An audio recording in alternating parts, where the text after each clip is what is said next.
سوئی ہوئی شہزادی اور جادوئی گھنٹی۔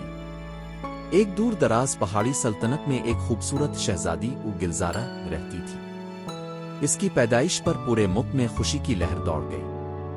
بادشاہ اور ملکہ نے ایک عظیم الشان دعوت رکھی اور تمام نیک جادوگرنیوں کو بلایا سوائے ایک کے جس کا نام زارما تھا، کیونکہ وہ بہت پرانی اور تنہا رہنے والی تھی۔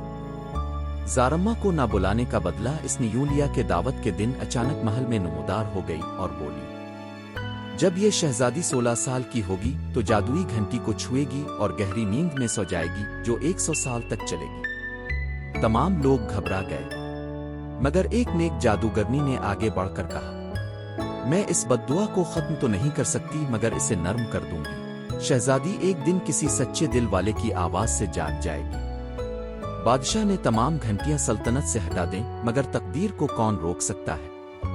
16ویں سال گلزارہ محل کی پرانی لائبریری میں ایک چھوٹی سی گھنٹی کو دیکھ کر چونک گئی۔ جو ہی اس نے اسے چھوا وہ نیند میں چلی گئی اور پورا محل سو گیا۔